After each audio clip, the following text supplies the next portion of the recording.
Alors, bienvenue à tous. On est content que vous ayez pu rejoindre cette première réunion pédagogique virtuelle. Habituellement, on reçoit les professeurs sur place, mais là, voilà, on est dans l'air du temps, on reste en virtuel.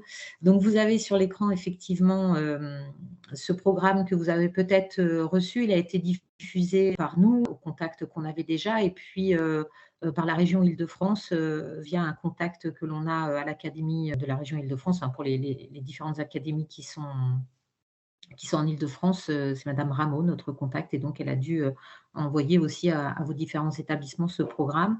Donc le but effectivement, hein, c'est, de familiariser, vos élèves, à l'histoire de la construction européenne, découvrir, Jean Monnet, le personnage, le lieu donc où il vivait, et puis, en plus de la visite de la maison, donc on propose, des différents ateliers. Donc là, vous avez, une vue de la maison, de l'intérieur. Donc, lorsque vos élèves viennent, lorsque vous les accompagnez pour venir à la maison Jean Monnet, c'est une activité donc qui se fait en demi-journée avec deux temps distincts. Il y a d'abord un atelier. On a trois ateliers au choix, on verra le détail tout à l'heure.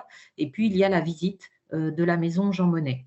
Comme ce sont de petits espaces, hein, c'est une maison d'habitation qui a été transformée en musée, donc évidemment, on n'a pas de grands espaces à vous offrir. Ce que l'on fait souvent, en partant du principe que vous êtes par exemple une classe de 40 personnes, on va diviser en deux. Il y aura un groupe de 20 élèves plus souvent un encadrant qui seront en atelier dans un petit bâtiment qu'on appelle les Noiciers, et puis l'autre groupe sera donc en visite, pardon, avec Lise et moi à l'intérieur du musée.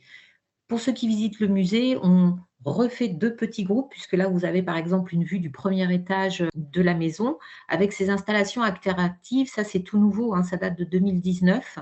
Donc, en appuyant sur les différents écrans, ça permet d'approfondir des périodes de la vie de Jean Monnet et d'avoir accès à des informations un petit peu plus précises. Il y a également un film d'archives qui fait 13 minutes dans cette salle. Et donc, voilà, il y a un petit groupe qui commence par le premier étage, pendant que l'autre groupe est en visite guidée avec Lise ou moi au rez-de-chaussée. Comme vous voyez là sur la photo en haut à gauche, ils ont des petits supports en bois à la main, puisque toute la visite est accompagnée par un quiz ludique, hein, le quiz pour simplement leur permettre, voilà, de fixer leur attention pendant la visite et puis de répondre à quelques questions simples sur ce qu'ils observent, sur les informations que l'on échange. Donc ce sont à la fois des questions sur l'histoire de Jean Monnet, bien sûr, mais aussi d'autres questions plus générales sur la culture européenne, la signification des symboles, le drapeau, l'hymne, le jour de fête, ce genre de choses. Combien de pays en Europe, par exemple, pour repartir sur des bases communes. Et donc cette activité pour visiter la maison, on prend à peu près 1 heure, hein, et après on échange donc les deux groupes. Ceux qui étaient à la visite du rez-de-chaussée viennent au premier étage et inversement. Au bout d'1 heure, on va échanger les deux groupes, c'est-à-dire que ceux qui étaient en atelier viennent visiter la maison et ceux qui visitaient la maison vont en atelier, donc souvent avec Déborah dans ce pavillon qu'on appelle les Noisetiers. C'est notre nouvelle salle qui a été construite donc en contrebas du parc. C'est une salle où on peut accueillir jusqu'à 40 personnes lorsqu'on ne fait pas des ateliers.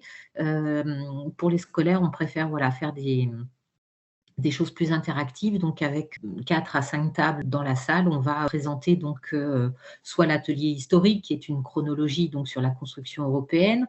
Il y a un deuxième atelier sur les institutions et la notion de citoyenneté. Et puis le dernier atelier que l'on appelle l'Europe au quotidien, qui permet de prendre conscience de comment l'Europe est présente dans notre quotidien avec des objets tout à fait banals. On a un gobelet en carton. On va faire réfléchir les élèves sur quelle peut être la réglementation européenne qui se cache derrière cet objet du quotidien. Et là encore, toujours par petits groupes, hein, et dans l'interactivité, on va les faire réfléchir sur comment ils ressentent cet objet, quels sont les liens avec les lois européennes, et ainsi de suite. Donc l'idée, c'est vraiment à chaque fois que ce soit des moments d'échange et de partage et qu'on puisse comprendre et que eux comprennent aussi ce que l'Europe fait tous les jours et comment ils se situent, eux, en tant que citoyens européens, ce que l'Europe peut apporter pour eux. Et donc, grâce à cette réunion, on a la chance aussi d'avoir donc tous ces intervenants qui vont pouvoir vous donner d'autres pistes pour compléter cette initiation à l'Europe et avoir accès à d'autres programmes que simplement la visite de la maison Jean Monnet et ces ateliers qui sont, voilà, très accessibles. Et le but, c'est vraiment de créer du dialogue et de leur donner envie de découvrir plus. Donc, il faut compter à peu près 2 heures et demie sur place pour la totalité de nos activités. Donc, c'est soit le matin, soit l'après-midi. On a 2 jours, principalement dédiés, à ces visites ateliers, c'est le mardi ou le jeudi. Si jamais, en organisant votre déplacement chez nous, vous ne trouviez pas, la date idéale sur un jeudi ou un mardi, on peut voir après, en fonction de la disponibilité des salles, si on peut vous accueillir un autre jour. Mais principalement, voilà, on destine, ces 2 créneaux à la venue des scolaires. Sur notre site, hein, on accueille, également les formations du Parlement européen, donc on a beaucoup de séminaires tout au cours de la semaine et donc ça fait que nos espaces ne sont pas toujours disponibles.